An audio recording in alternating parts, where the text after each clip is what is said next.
Today, we are diving deep into a concept that honestly could be the defining factor for success in the coming years. It's called the high agency code. I mean, think about it. It's a question we've all asked ourselves, right?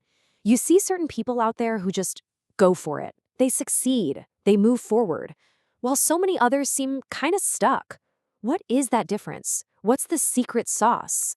Well, it turns out the answer isn't really about luck anymore, or even just being the smartest person in the room.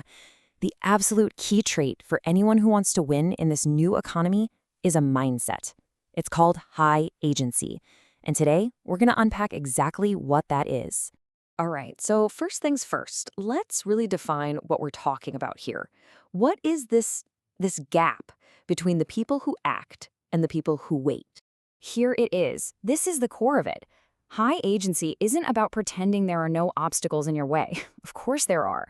It's about a deep fundamental belief that those obstacles, they aren't permanent. It's a flat-out refusal to be stopped by them. And this is where it gets really interesting when you see it laid out side by side like this. The high agency person, they act. They're always looking for the solution, for a path forward. And most importantly, they see themselves as both the cause of their problems and the solution. Now, contrast that with a low agency mindset. It's totally passive, it waits for someone else's permission, it gets fixated on the obstacles, and it's always looking for someone or something else to blame.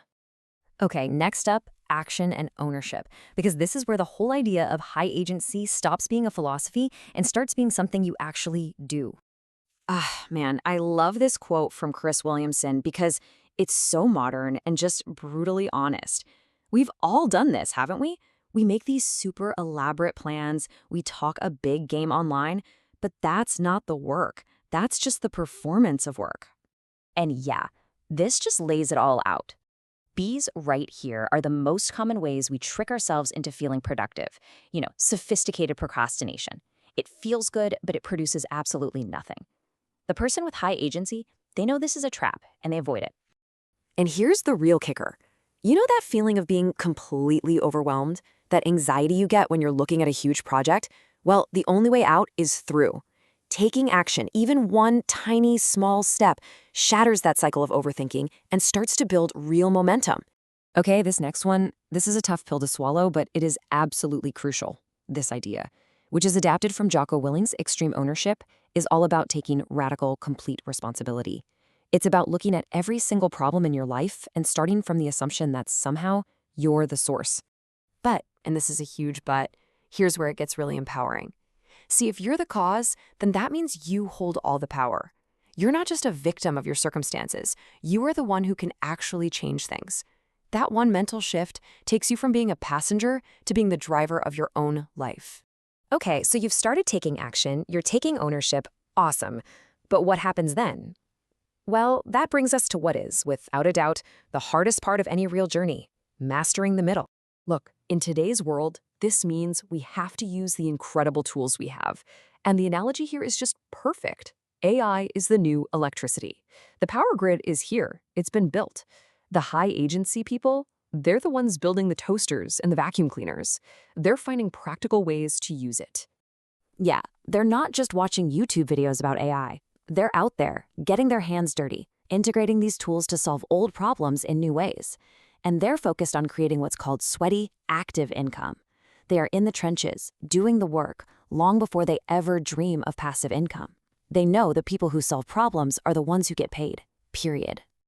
Man, this visual just says it all, doesn't it? This is the emotional reality of any big project. At the starting line, everyone's cheering you on. At the finish line, everyone's there to celebrate. But the middle? Oh, the middle is this long, quiet, sometimes soul-crushing grind where you feel like literally no one is watching. And guess what? This is where almost everybody quits. So how in the world do you survive that middle? You do it with consistent discipline. It really is that simple and that hard. It's about being willing to do the things that other people aren't. Like Tom Brady getting up at the crack of dawn while everyone else is still asleep. To be exceptional, you have to accept that your journey is going to look different. It has to. Which brings us to our final piece of the puzzle. And honestly, this might be the most important one of all. It's about giving yourself permission to fail. Just look at the difference here. The low agency mindset is obsessed with having a safety net, a fallback plan. But the high agency mindset, it's all about falling forward. Failure isn't a dead end. It's just part of the process of moving ahead. I mean, Denzel Washington absolutely nails it here. If you're not failing, it doesn't mean you're perfect. It means you're playing it way too safe. You aren't pushing your own boundaries. You're not even really in the game. So that's the reframe, right?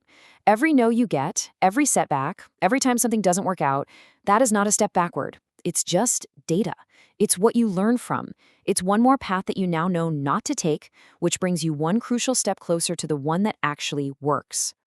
All right, so let's bring this all home. After all of this, the biggest challenge you face, it isn't actually achieving that huge grand vision. It's much simpler. It's just to start.